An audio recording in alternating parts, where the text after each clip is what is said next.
This is my cultural literacy library project.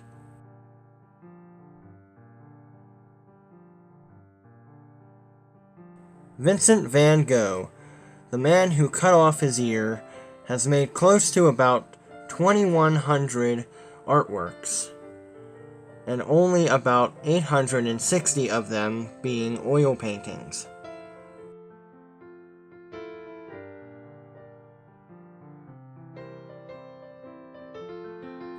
The Starry Night painting is one of Van Gogh's famous artworks. This piece of artwork was always a wonder to look at. The stars glowing over a small town in an oil painting is almost like a dream looking at it. Renoir.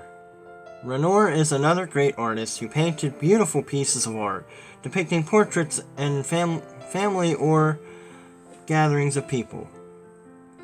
Renoir has made many portraits of people with outstanding detail.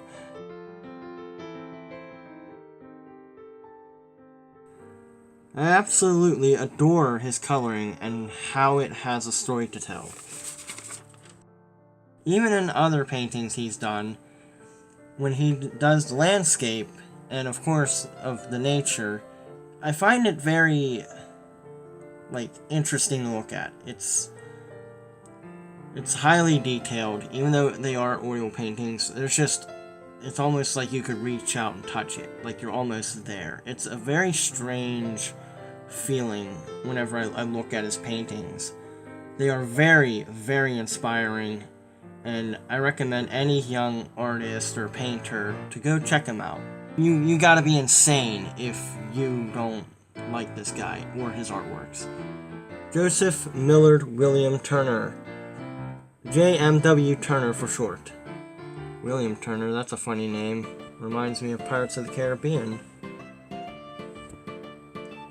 Turner's paintings depicting ships sailing in the ocean interest me, as I love and adore naval ships used during the 1700s to the 1800s. The work is amazing and brings out an adventurous side, and the way he paints the water is incredible, and I absolutely love it. Turner was an Englishman, painter, and watercolorist. This incredible artist has made over 550 oil works and about 2,000 watercolors, and possibly over 30,000 works on paper. I absolutely adore how he works with the pirate.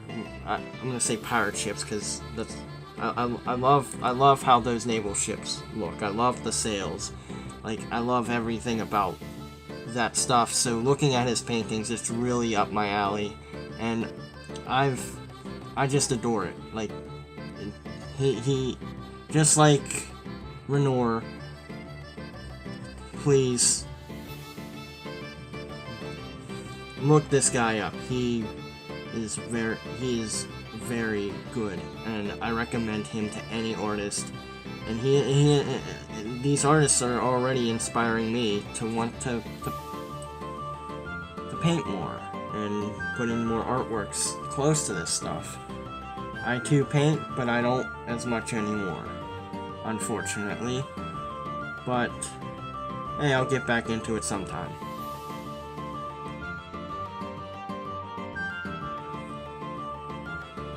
Edward Hopper.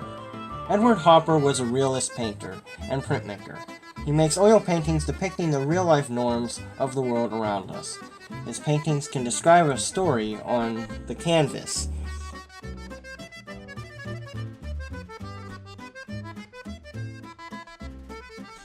Showing beautiful pieces, his room structure is almost like a dream staring back at you.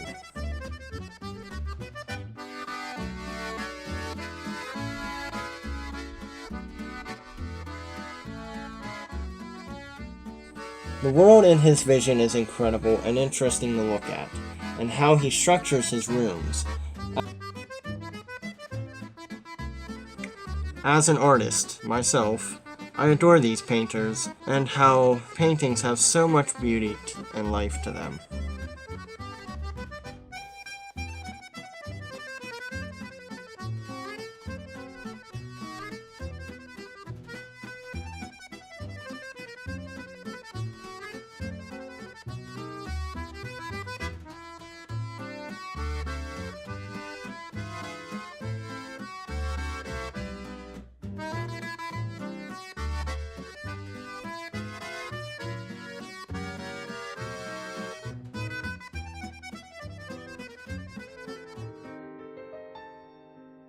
Classical composers.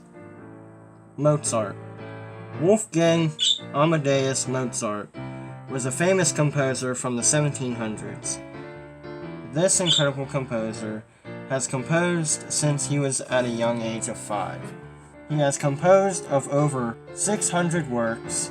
Of course, many of his best-known works are from operas, concertos, and symphonies, and from his unfinished work, Requiem. Holst.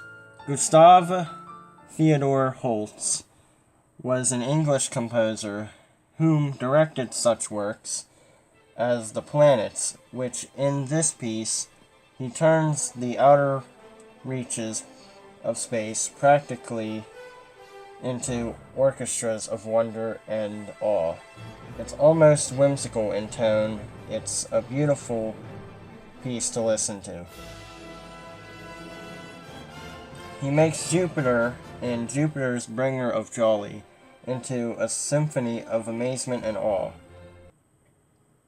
Then Saturn, Bringer of Old Age, has a sort of doom feeling to its composed work. Reminds me of Star Wars and Darth Vader. Incredible work. I would not be surprised if George Lucas was inspired by Holst for Star Wars.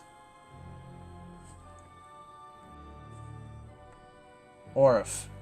Karl Orff was a German composer.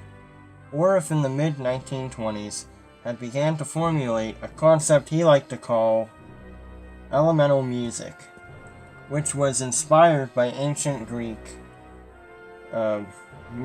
muses and others, such as involved tone, dance, poetry, image, design, and of course, theatrical gesture. Orff is known for Carmina and Midsummer Night's Dream.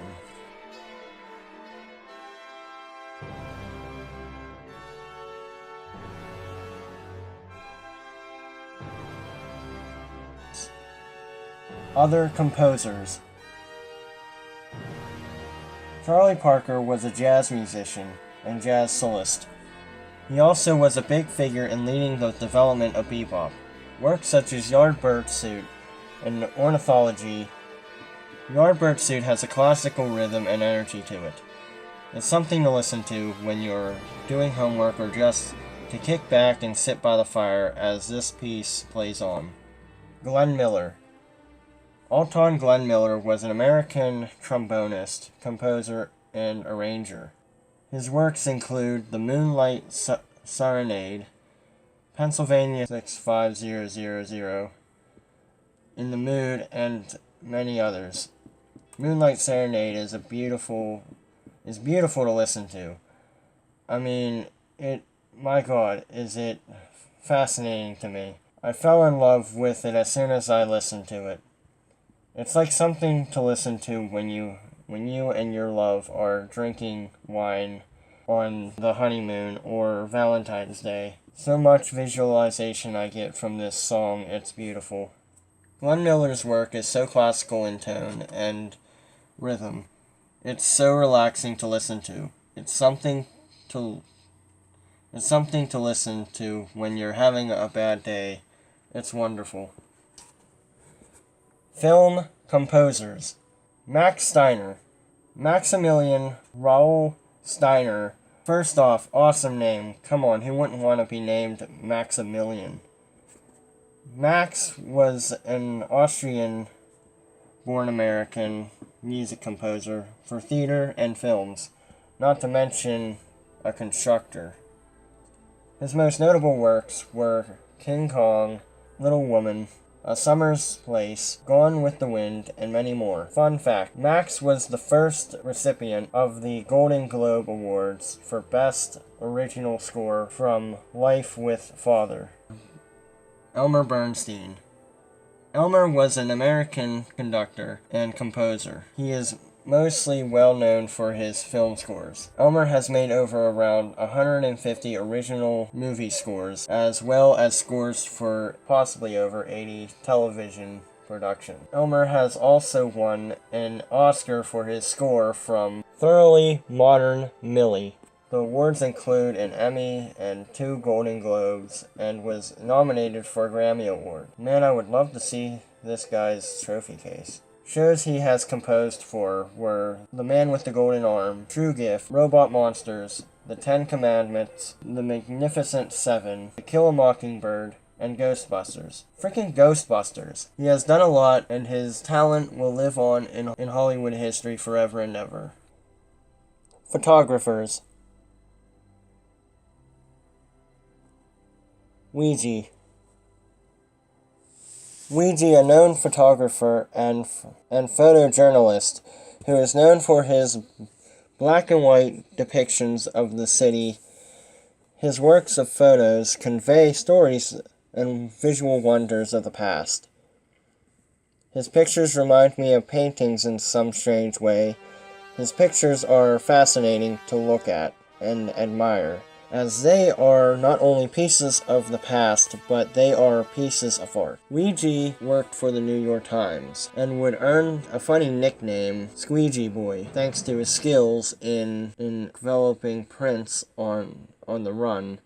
He would soon earn the name Mr. Squeegee. His more notable photographs were taken with a basic press photographer equipment and methods of era A4x5 speed graphics with camera preset f/16 at 1/200 a sec, using flash bulbs, and had a focus distance of 10 feet.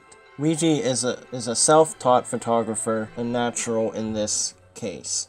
His incredible works shall not be forgotten. Edward Weston. Edward is a 20th century American photographer. Edward has been called to be the most innovative and influential American photographers. Some of his works are almost surreal and intriguing at the same time. They are beautifully shot with such interesting visuals. Kinda trippy in a way, from photographs of people, landscapes, and plants, and seashells. Some of his photos give you a second to figure out what you're looking at. Such incredible pieces of work, I tell you. Now for the figures that inspire me as an artist. Danny Antonucci. Danny is a Canadian cartoonist who is known for cartoons such as Lupo the Butcher, The Brothers Grunt, and of course the notorious cartoon show Ed, Edd and Eddy. Ed, Edd and Eddy was my childhood favorite cartoon, and has inspired me to want to make cartoons myself. This cartoon was like none other, with its slapstick comedy and famous sound effects that make you laugh your ass off. The cartoon has left a mark on my childhood as great inspiration for my own cartoon ideas. Mark Bagley. Mark is a comic book artist. Mark's artwork in the early Ultimate Spider-Man run was an inspiration from early childhood. His artworks have amazed me, and I absolutely love how he draws Venom and Carnage, and of course Spider-Man. His work has inspired me to make comics since elementary. The way he draws hands and body structure was incredible to me.